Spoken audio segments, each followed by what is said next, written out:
Hey everyone, welcome to Pop XP. And before the show starts, make sure to click that subscribe button and click the bell to get notifications when we go live and we upload awesome new content. And don't forget, if you can, make sure to share our stream on all your social media outlets. We appreciate it, and thanks for helping us grow the Pop XP channel.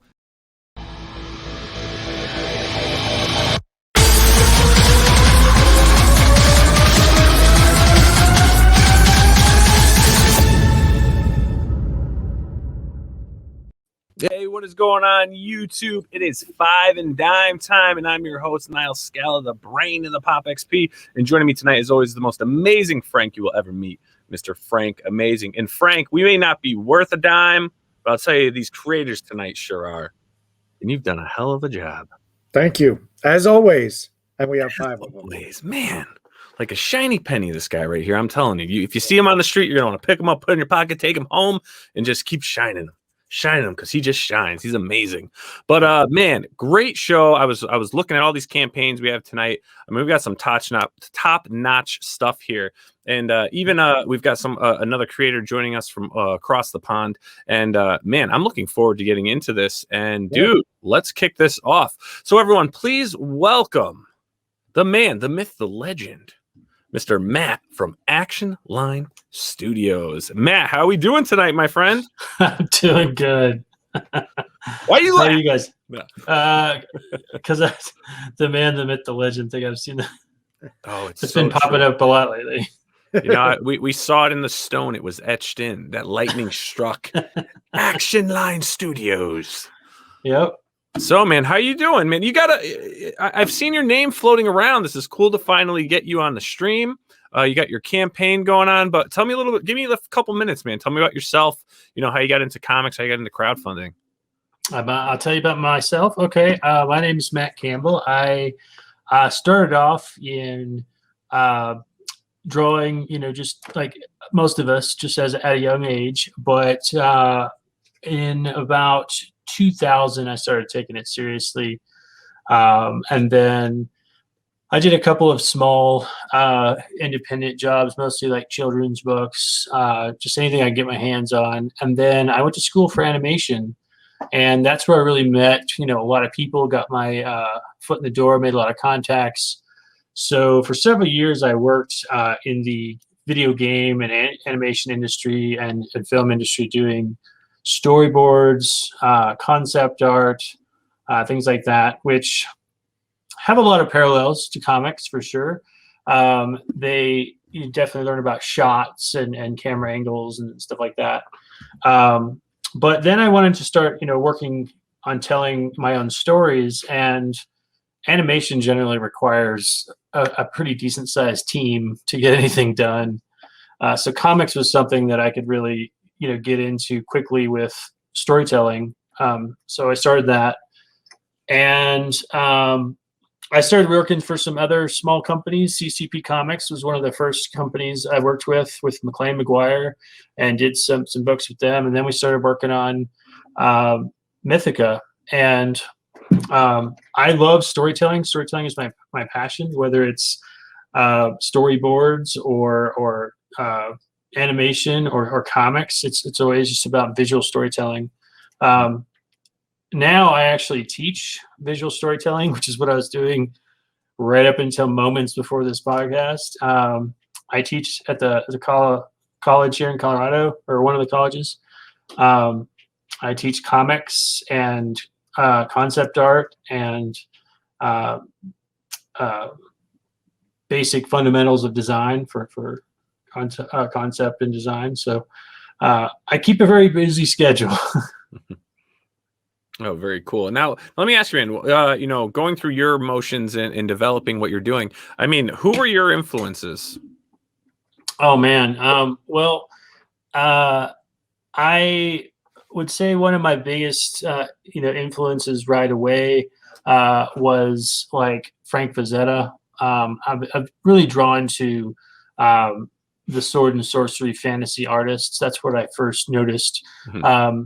I grew up really getting into like Heavy Metal magazine.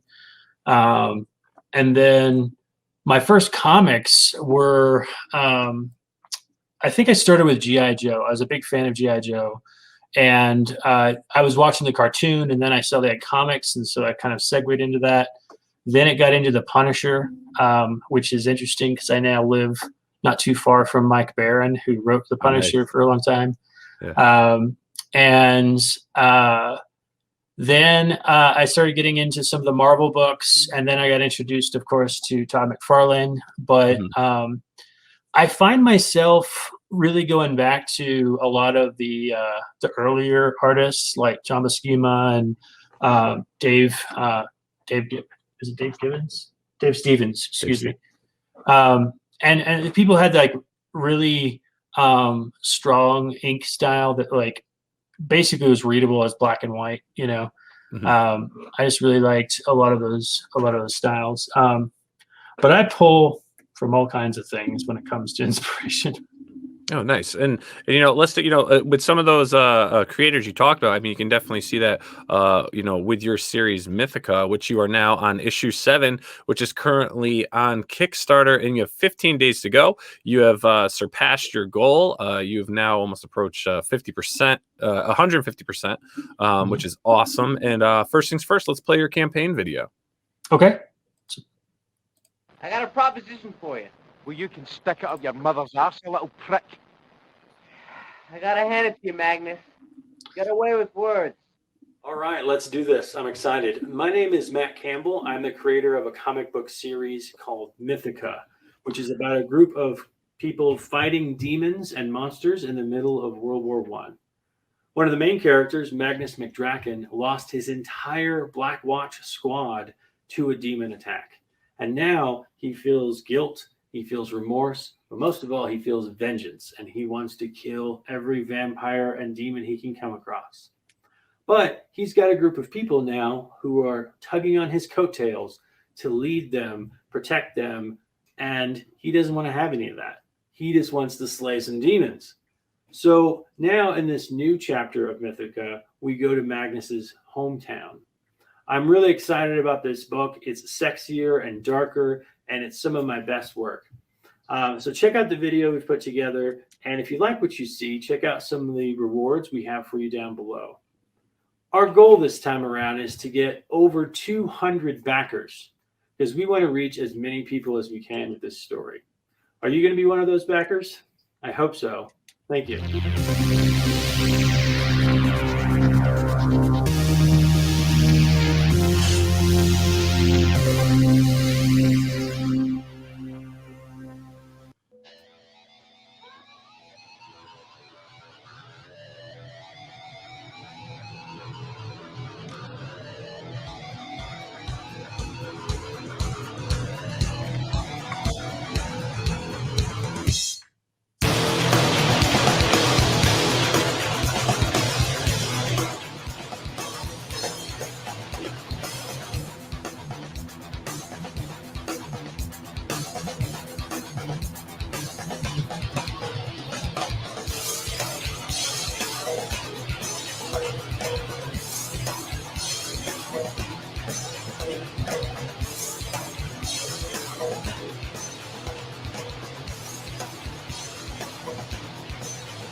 Wow, those interiors and everything you have in there looks amazing. Yeah, thank you. Wow, very cool, very cool. Mythica. I mean, so you're on issue 7. I have to ask right off the bat, for anyone that's not familiar with this series, do you have a pledge level that can bring them, you know, issue 1 through 7, or how can they get caught up? pretty much every single pledge level except for like the first 2 offer not only issue 7 but all the other 6 issues in some version. Either they're going to come in PDF format or they're going to come in print format. The first 6 issues are a collected book, volume 1. So when we send it out in print, we generally send it out, as the whole graphic novel. There are a few people who've been bugging me to try and make another print run of some of the individual issues, but I don't know if we're going to do that or not. Just because you got to make such a large run for them, and we already have the graphic novel put together, so Yeah. it seems kind of. But yeah, so we definitely want to make sure that everyone had access to all the stories. So, like I said, everybody automatically gets some version of the old issues. Mm-hmm. No, very cool, very cool. Yeah, this looks. So, tell us a bit about your creative team on this. Yeah, my creative team is me. The first 6 issues were I had a couple of different writers helping me. I had the ideas in my head.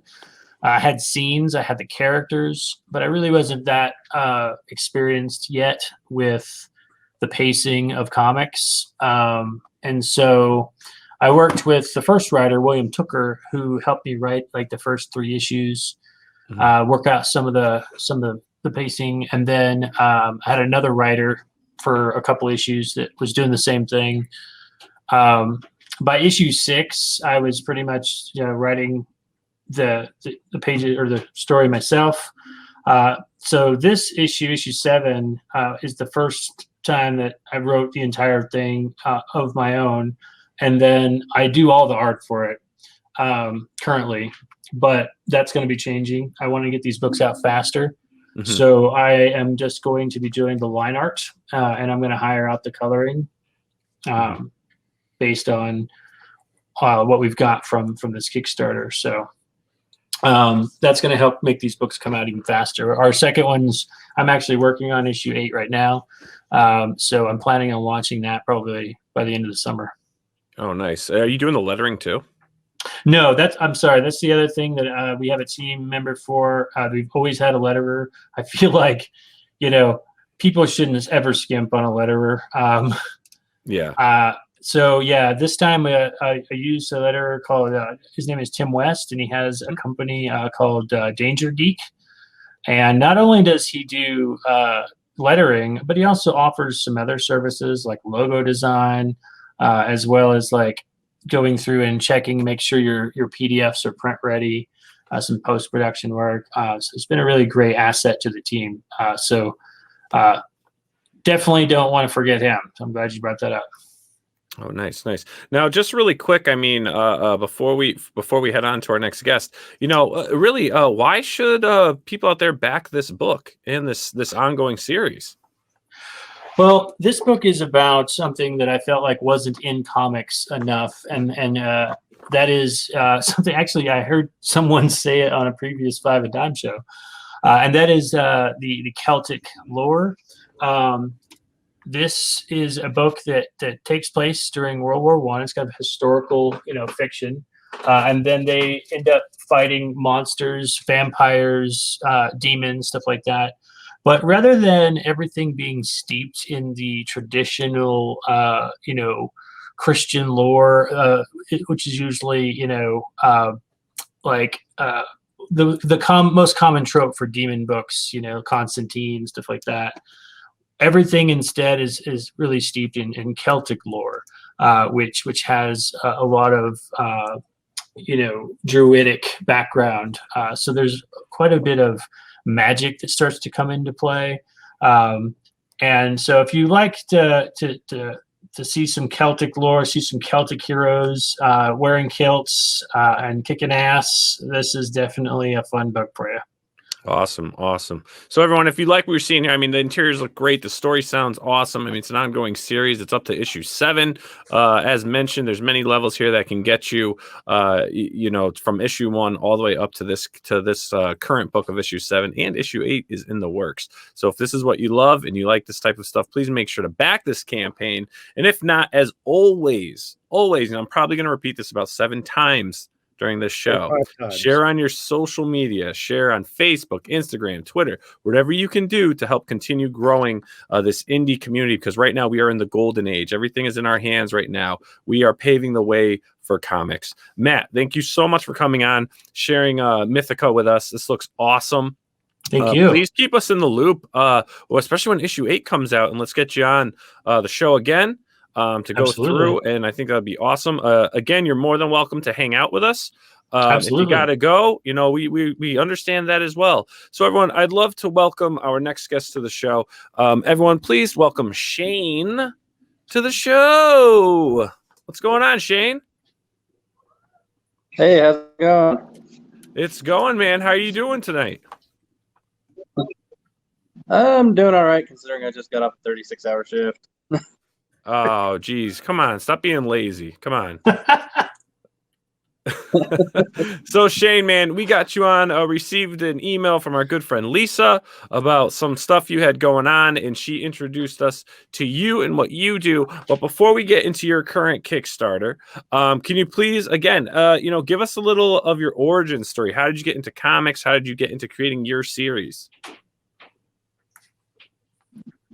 So, I feel like mine's not going to be like most people's, but honestly, it was, I finally got to a point where I could afford to have hobbies and stuff like that. And I'd always been into comic books, but when I was younger, I couldn't really read them that much because I didn't exactly live in a household that made that much money. So it's fair to say we were poor. So I didn't really get to actually continuously read comic books till I got older. And, while I enjoyed some of the stuff that the main publishers were putting out, it kind of felt off, if that makes any sense. Like, it didn't feel like it was as good as it should be. And then, I decided to try to go the route of publishing my own comic books because I've always had a very overactive imagination. And I kind of figured, that would be a great way to kind of test it out. But unfortunately, when I started, I didn't know anything about the indie comic community. So it was kind of, I met artists and colorists and stuff, but I didn't really truly know just how big the indie community was when I had first started until after probably when I had done my first ever Kickstarter. So it was it's always been a huge learning process for me, but that was way back in, I want to say 2017. So it's been almost 4 years now. You have 9 campaigns under your belt right now? Yes, I also published a series for the artist of Beast King called Crosser's Gate. Oh, nice. So let's check out Beast King issues 1 through 4 that is currently live on Kickstarter. And right off the bat, I mean, the cover screen here for this campaign video is just insane. I mean, this is nuts. This looks incredible. Yeah, that's actually the variant cover by Stan Yak. Yeah. Oh, Stan Yak. Oh, I'm familiar with him. Awesome. Yeah, so let's check out your campaign video.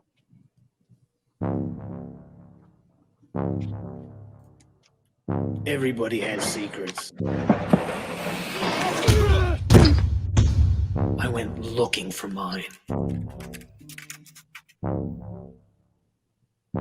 And I found them.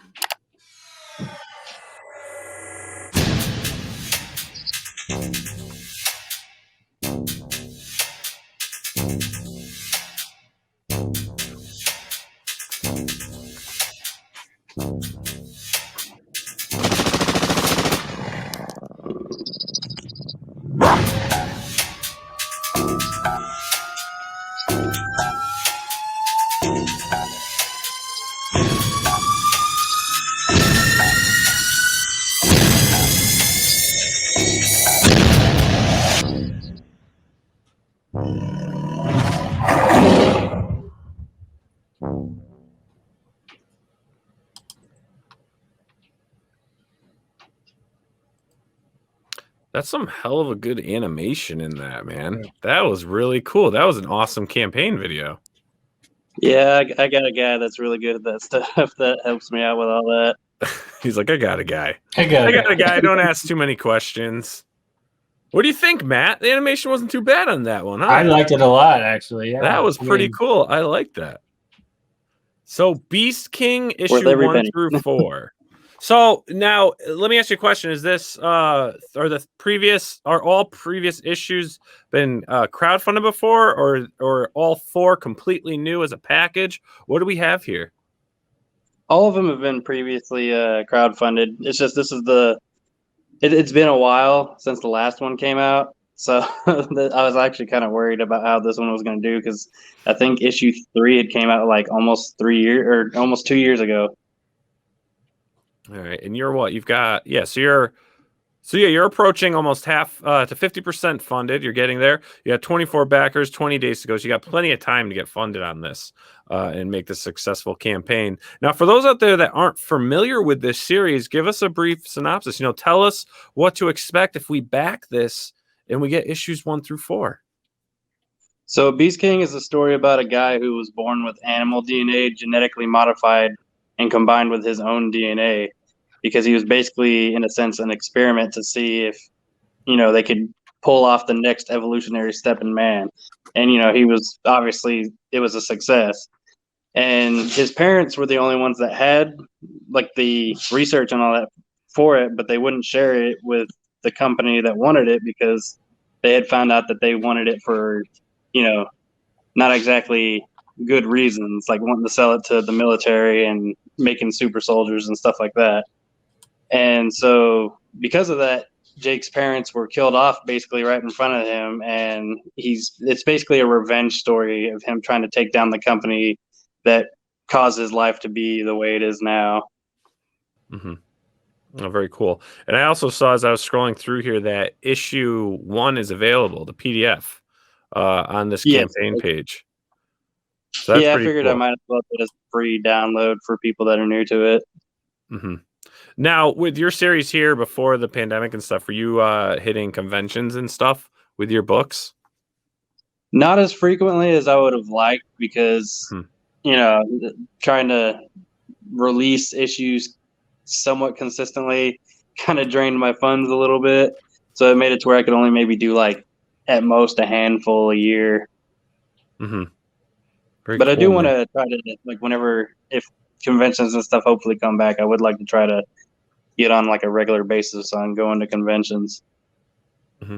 Now, where are you look? Oh, sorry. Oh, no, go ahead, Matt, please. I was just going to ask, like, whereabouts are you located? Because I travel all over the place. I'm out in Texas. Man, that's a great place to be if you're making comics because there are so many shows in Texas. There's so many towns. There's probably 50 shows in Texas. Yeah, there's a lot. I actually had to stop that one on my my honeymoon. Is your wife into comics and stuff? She likes reading. She's not huge into comics, though. She likes reading mine. Big surprise, but oh, that's cool. I don't think mine cares. No, just like as long as you're not bothering me, have fun, honey. I'm like, okay. She's definitely supportive about it.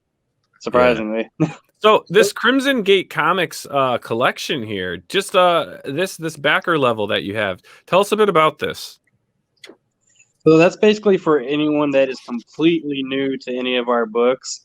It basically allows them to get all the issues of Beast King, all the issues of Crossers Gate, and the first issue of Ungodly Champion, which had released around the end of last year.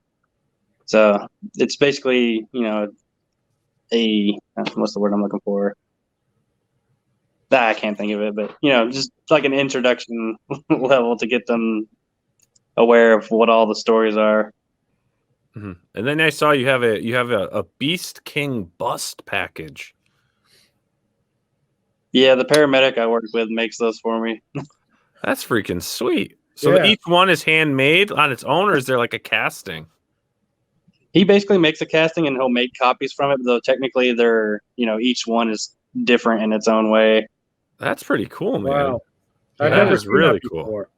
Yeah, not too many people have busts of their character like that. Mm-mm. Yeah, And I actually, wanted to the have price is pretty favorable too. Yeah. $90 level. That's not bad at I try all. not to. Yeah, I try not to charge too much for it, so that way it's at least enticing. Yeah, no, this is cool, man. This whole series sounds really intriguing. I'm going to take the time myself to actually check out your issue 1 PDF to really kind of explore the world of Beast King. I like the concept of it. I like the whole, when mixing human DNA, animal DNA, coming up with, different creatures and with the storyline sounds pretty cool and fun, like a good escapism series. I'm definitely going to check that out. And I encourage you viewers out there too. I mean, head right on over to Kickstarter. The link's in the description of the show. Click that PDF link. PDF link right here. See this? It's green. It's green like Kickstarter. You're going to click that and you're going to go and you're going to get that first issue. Number 1, PDF. You're going to read it. You're going to love it. And then you're going to end up backing this campaign. This is going to be successful. And again, as always, viewers, please share these campaigns on your social media, Facebook, Instagram, Twitter. I don't know, whatever you're on, swiping left, swiping right, whatever these apps do, make sure they at least share and get these campaigns out there. Shane, thanks so much for joining us. This campaign looks great. Please keep us in the loop with everything you're doing. If you're going to start another campaign, if you're going to have issue 5, or if you even started a whole new series or whatever you're doing, please keep that email address and, keep us in the loop with what you have going on. Really appreciate you coming on the show. Again, you're more than welcome to stay. If you have to go, that is fine as well. But I'd like to bring in our next guest, the great Ross Bampfylde. Ross, how are you doing? Hello, I'm doing fine. Thank you very much. How are you guys? We are doing pretty well. And thank you so much for joining us on Five and Dime tonight. You're very welcome. Glad to be here. So, Ross, I've got ever since 2 years ago when we started this channel, originally as Crowdfunding Comics, and then we became Sellouts. No, I'm just joking. We rebranded to Pop XP so we could do more. I have friends now all over the world, creators all over the world, and it's so great meeting everyone from everywhere. And just one thing that is just so consistent is the passion for creating and the passion for independent comics and self-publishing. And Ross, please tell me, how did you get into the game? Well, I grew up in the UK, in Cornwall, and started to read comics as a very small little boy. And as many kids over here do, they start reading things like the Beano and the Dandy. Read that with lots of cartoons like the British version of Dennis the Menace, Minnie the Minx, Calamity James, all that kind of stuff. And as I grew up, I started to read Asterix, Tintin, that sort of thing. Moved on to 2000 AD, which I'm sure you're all aware of, very famous British anthology, which I still subscribe to. And from that on to Marvel UK, some of the characters that they made over here were very good, bit like Death's Head, and they did a whole very long tangent of Transformers comics, which I loved. And after that, I got into actual American comics. All of the Spider-Man comics used to be reprinted in one kind of monthly volume, which I used to buy when I was a teenager. Absolutely loved that. And I started getting into some of the Image comics like Witchblade. Loved the Top Cow stuff, things like Fathom and The Darkness. Really liked all of that. And that's kind of all of my influences in comics, really. I studied art, wanted to kind of illustrate. I thought comics were far too complicated to ever get involved in. But kind of dropped out and didn't do a lot of it for years. I decided to write my own stories. I thought I would like to be a novelist at one point. And one of the ideas turned out to be the comic that I'm working on now, because about 10 years ago, I decided, all right, comics aren't that complicated. I'll give it a go. And I started to do some work in the British small press, unpaid work, just kind of learning the craft. And a couple of years ago, I decided to try crowdfunding for my own story. And here it is. Oh, Now, fantastic. now in issue 3. Awesome. And I know you expressed, on your journey, loving Transformers so much, the Marvel series that was coming out. Is that true, or does Optimus have you at gunpoint right now? yeah. I'm yeah. Blink twice if you're being held hostage. Yes, currently will promote Transformers. Yeah, so let's check it out. So you have Chateau Obsidian number 3. This is currently on Indiegogo. You are 47% funded, which is fantastic. You have 15 days left, so plenty of time to keep on your journey to getting funded. Your video is a little bit over 5 minutes, so due to the time a lot, I'm going to not play the video, but I do encourage viewers out there to check out the video on Indiegogo for the preview, but instead we'll just have Ross explain everything that's going on. So Chateau Obsidian, tell us what's about, because for viewers out there that aren't familiar and aren't a past backer of your series, we're on issue 3 right now. So where are we with issues 1 and 2 that brings us to 3? Okay. Well, it's a futuristic space opera set on the starship Mayflower in the future, where humans have colonized the solar system. There are fleets of cruise ships with that are miles long, and they all have things. They can have things like ski resorts. Some have roller coasters and stuff. But this particular one, it's basically wine country in space, and it has lots and lots of vineyards and produces its own wine. And this is the story of a young couple who work on the Mayflower, the cruise liner starship, and their discovery of a conspiracy conducting experiments into hypersleep, and also the effects of these experiments and their failure much later, after the ship has been in space, untouched by the rest of the universe for centuries. I describe it kind of like a bit like Red Dwarf meets Ulysses 31 via Transformers, the movie in 1986, with a dash of the movie Sideways.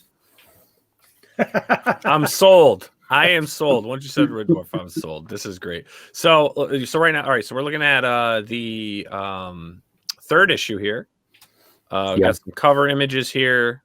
I'm loving that futuristic motorcycle. I've been seeing so much of that.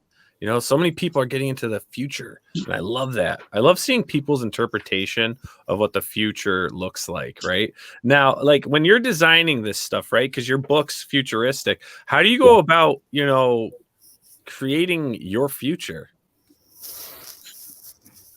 It's just the things I like to look at, really. Loads of bright colors and things that, technology, detail. I love drawing the technology and creatures and little kind of the little details in the machinery and the backgrounds and everything that is what keeps me doing it. Now I'm like looking at your interiors, right? And just the way everything's colored and the drawing and everything. I love your style. That's the best thing about indie comics is everyone has such a unique style. Because when you talk mainstream, right? Like if Greg Capullo is like the hot penciler, it seems like every artist is trying to almost create like a Greg Capullo style, right? But you in the indie scene, everyone's just trying to be themselves. And I love your style. And like when I'm looking at these interiors, I feel like I'm looking at the future, if that makes sense to you guys. Like it all works, and I love it. Now, do you do absolutely everything on this? Yes, I do. Yeah. Man, a bunch of lazy creators tonight, Frank. I'm telling you. Oh man, this is awesome. So you're doing the penciling, you're doing the inking, you're coloring, you're writing, you're the letterer, everything. Yeah, everything. Yeah. How long does it take you to produce a book? Well, I'm running them at about a book a year at the moment. Okay. Nice. Yeah, this is great. I mean, your coloring is awesome. Do you do stuff for other people as well? I've never done any other coloring. This is the first thing I've colored, but having done 2 full books, I've been getting better at it as it goes on.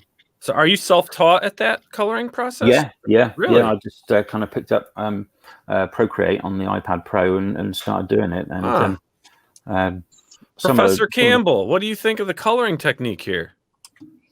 It's got a very vibrant, like classic comic book style. Like in this page we're looking at here with the robots, you got all three primary colors, red, yellow, and blue. So it feels very superhero in its color schemes. Yeah, not bad for a self-taught guy. I'll tell you that much. Nope. Pretty good. One of the things that I like is your exclusive mini money package. Yeah. That's unique, because we just talked about it with Shane, like one of the original items that you don't see on every campaign. Talk to us a little bit about, that featured package. Okay. Well, that's basically everything that's available, aside from being drawn in or being a recurring character, plus a little mini money custom painted doll. I made one of these for the last campaign for issue 2, and it went quite quickly. So I thought I'll do this one again, but this time with the option of the person choosing their own character. What's also included is both covers of the book, 2 character prints, and also some of the black and white line art on Bristol board that I used to create the interiors. Mm-hmm. So there's only one of these. So only one at the moment. Yeah. Oh, okay. That's the one that's pictured. I haven't made any others yet. Wow. But, depends what it will be. It will depend on what characters anyone orders. Yeah, you could be one of one, and no one else gets it. Yeah.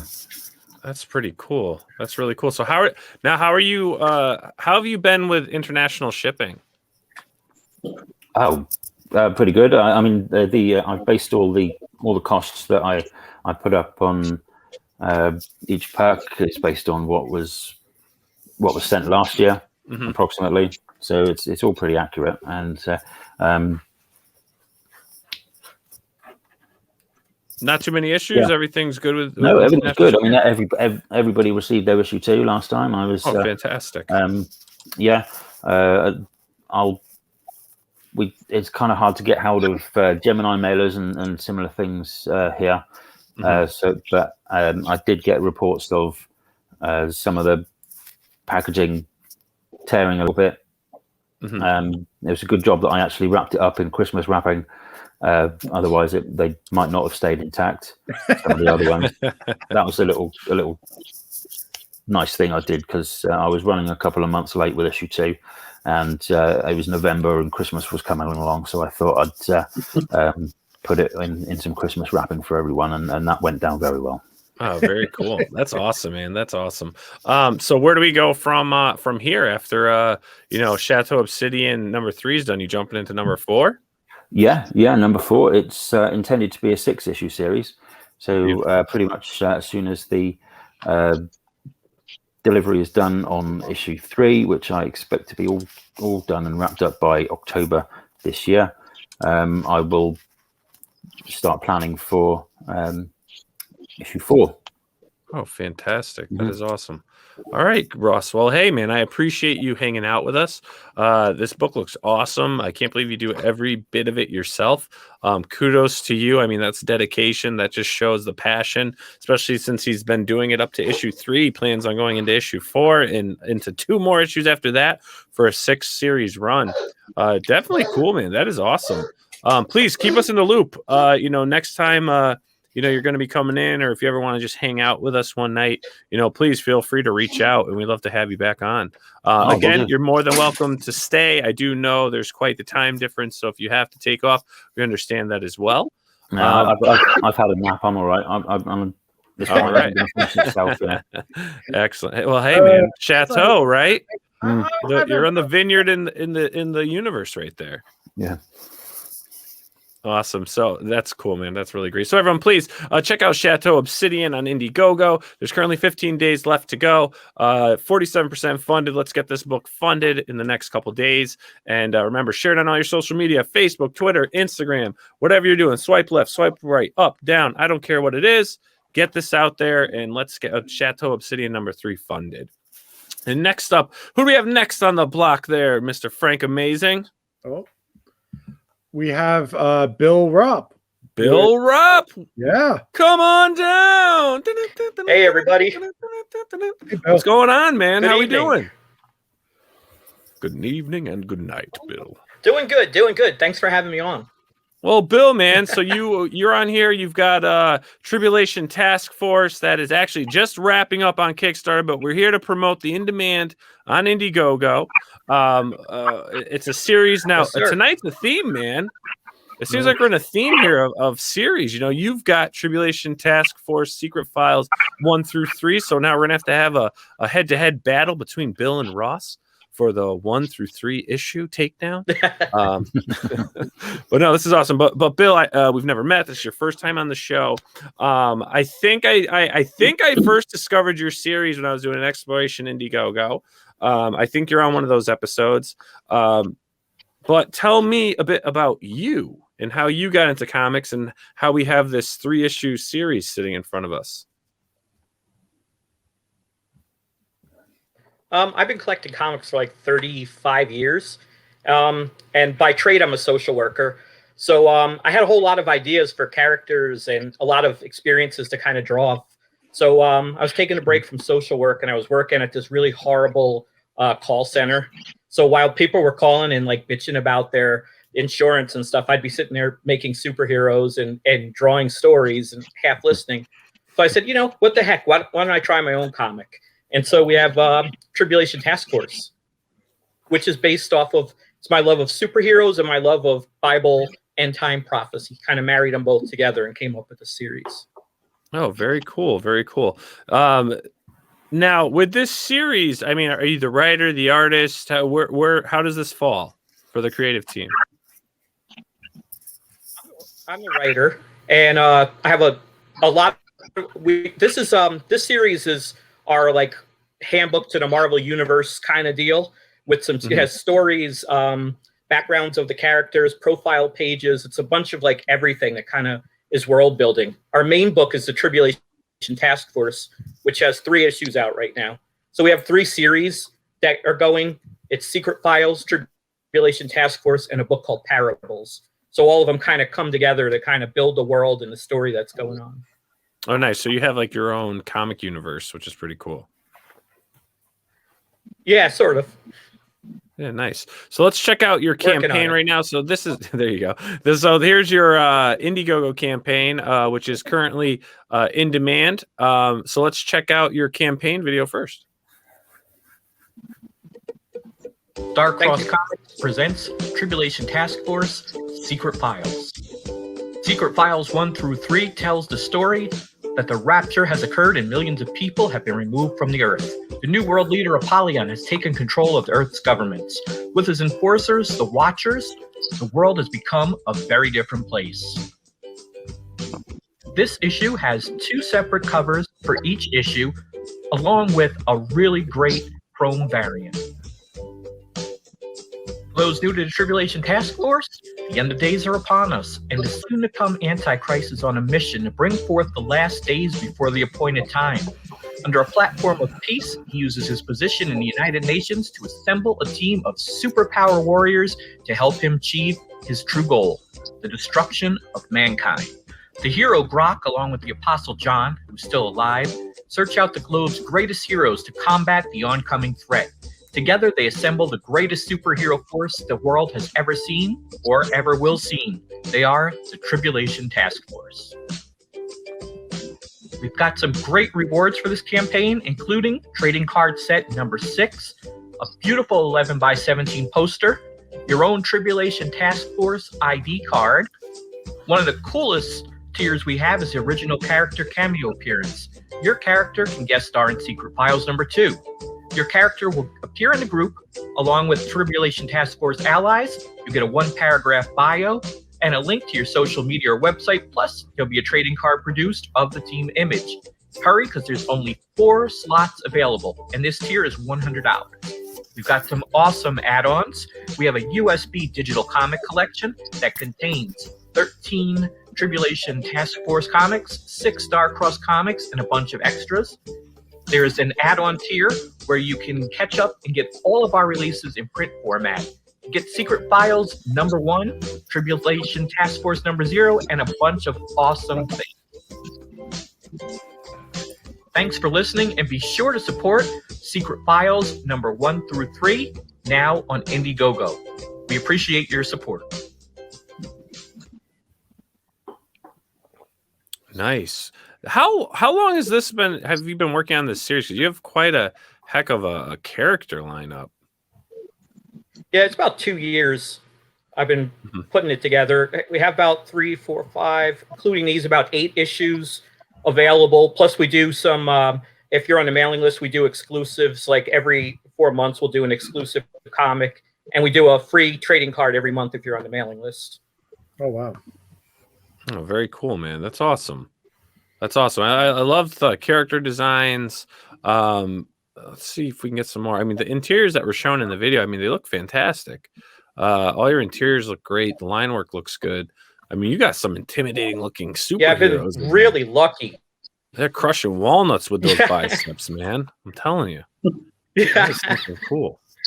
It's really very Bronze Age inspired, Marvel, DC Bronze Age. I mean, that's my favorite period of comics.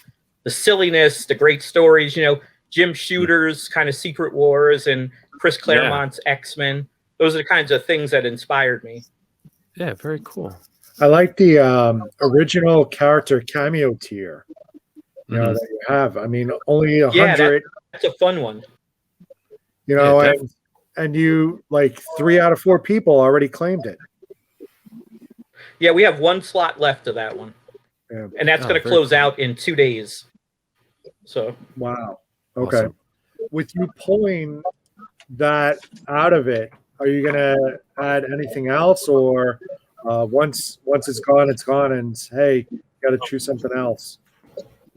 Yeah, pretty much. The book is all done except for that one. That's the 2 pages with the character cameo. So I'm going to close it out in 2 days so we can get the book printed up and sent out. Nice. All right. This is like the 7th campaign we've done, and we've been shipping, a good 30 to 45 days right after the campaign ends. So we've been fulfilling them, rather quickly and getting them out there, and had pretty good engagement on the crowdfunding. Yeah. So you're actually putting the people that sign up into the issue that you're advertising currently, right? So you kind this of is for issue 2 and 3, so there'll be an issue number 2. Right on.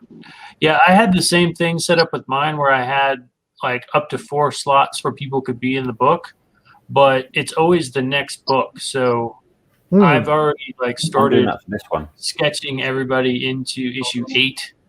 That's why I'm working on it, because all those slots were filled in the first few hours. So I can start writing them into the scene rather than, just kind of throwing them in the background or something. But so you're planning ahead for that, and you just have a crowd shot or something? Right. How are you putting them in the book? There are profile pages in there. This is a profile page that'll just have it says the allies of the Tribulation Task Force and all the people who bought in, along with some characters from Friends that I'm going to put in there. Right on. Oh, very cool. Very cool, man. That's neat. So you're in demand right now. So everyone, if you're interested in Tribulation Task Force, Secret Files 1 through 3, make sure to head on over to Indiegogo and click whichever tier you'd like. I mean, the featured tier looks like it's, definitely featured for a reason because you're going to get all 3 books. But if you're looking for any other levels, they're all here for you to back. If there's a, catch up and jump on package, explain that one to me a little bit, Bill. That's basically all the books that we've done so far. So if you're new to it, you can get the first 3 Tribulation Task Force issues, Parables #1, Secret Files, and there's a couple other mailing list exclusive ones that are in there also. Oh, fantastic. That's so basically it's like if you want an instant library. I don't want to just start off with this series. I want everything you have. I want to give it all a shot. That's the tier. Fantastic. Yep. Awesome, man. Well, Bill, hey, man, I appreciate you jumping on.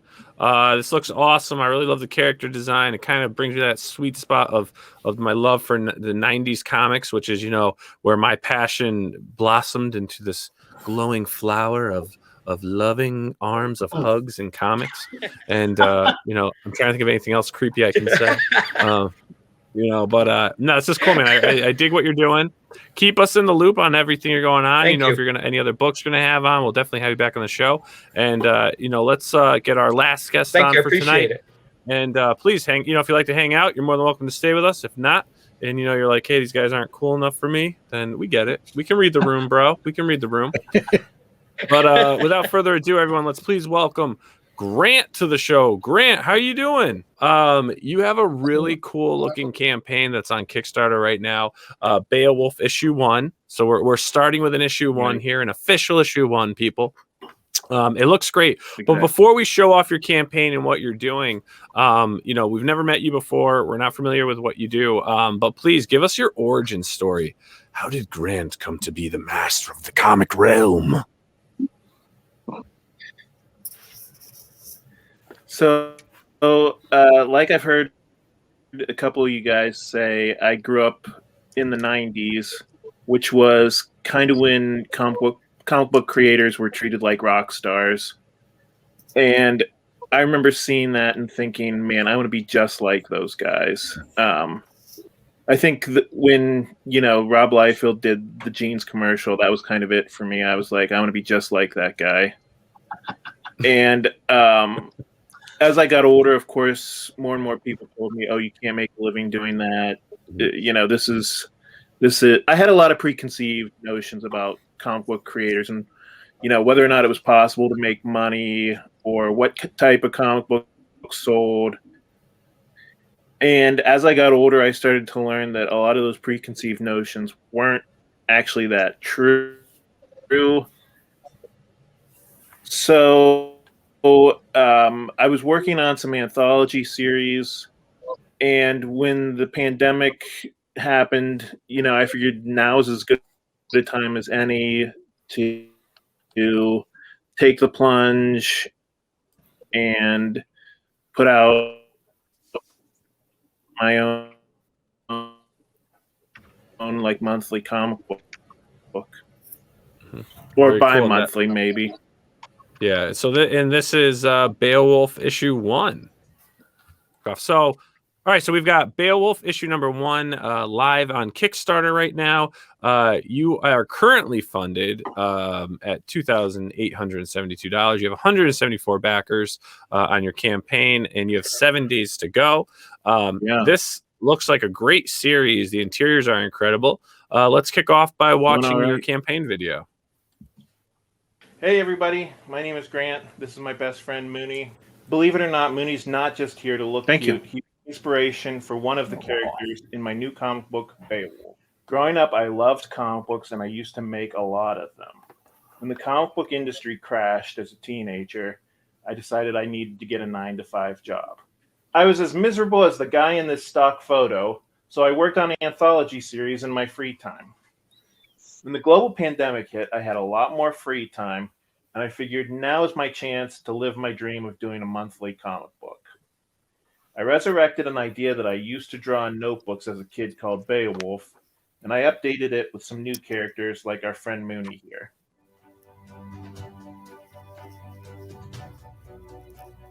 Hazel always knew there was something special about her cat Mooney, but she's still shocked when Mooney opens his mouth to tell her he's just had a vision. An ancient evil has awoken after centuries of sleep, and only one man can stop it, the legendary warrior Beowulf. Unfortunately, it's been over 1,000 years since he slayed a dragon, and he's been reincarnated as this guy. His name is Victor, and he's more unemployed millennial slacker than mighty warrior.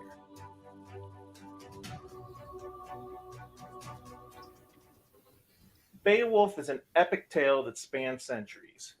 Heroes in one lifetime might become villains in the next.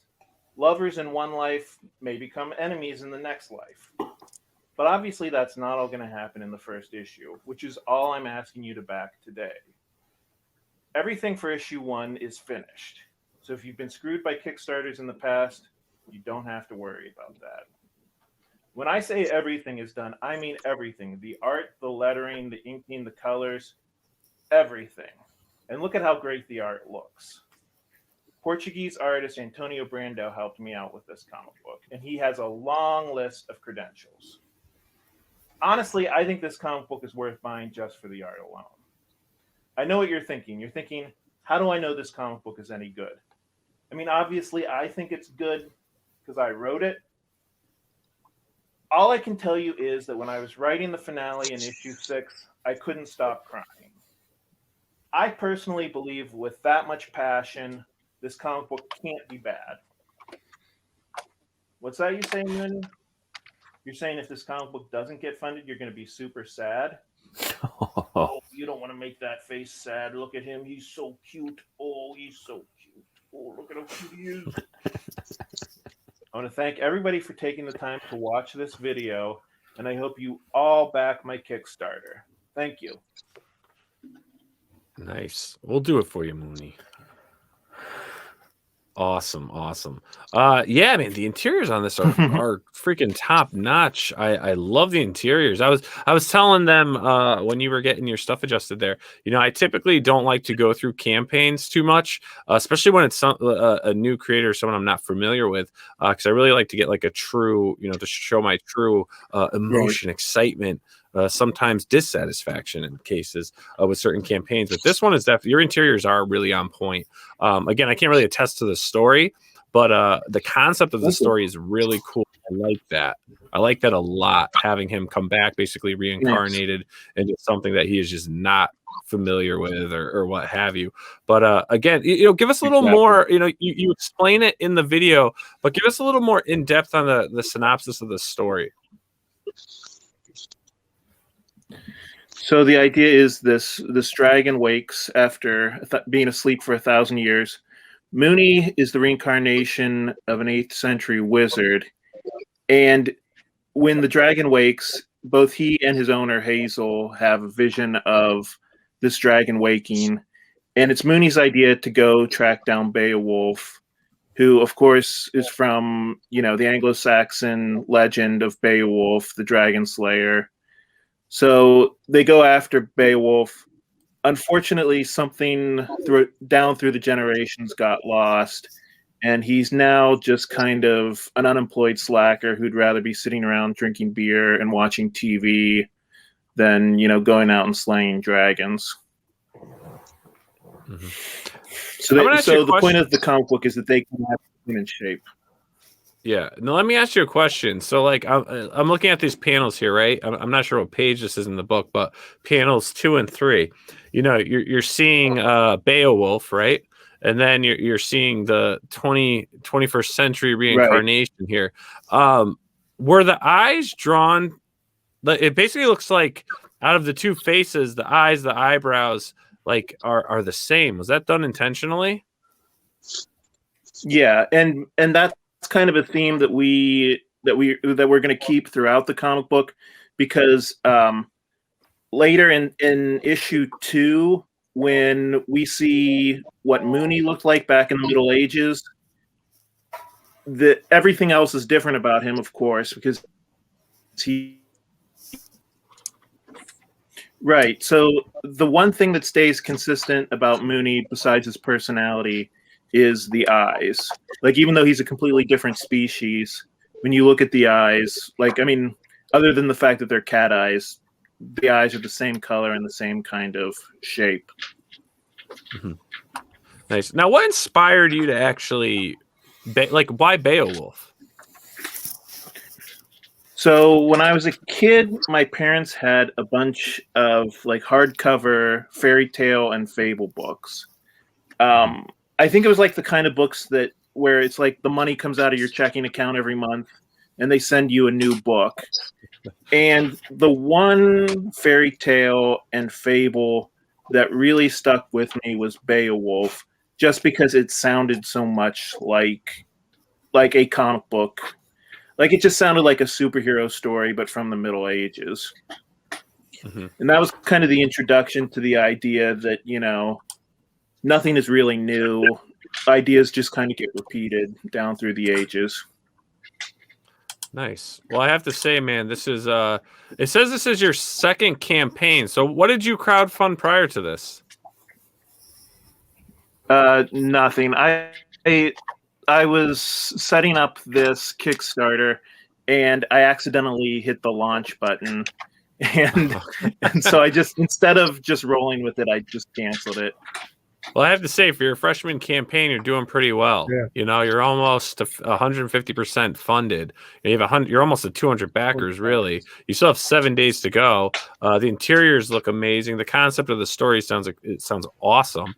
You know, definitely another. You know, all the books tonight. I really encourage everyone really to spend the time and check them out. They're so unique in their own ways and in positive ways. Because you know, if I didn't like it, I'd tell you. But please check out Beowulf issue 1. Awesome campaign. The book looks great.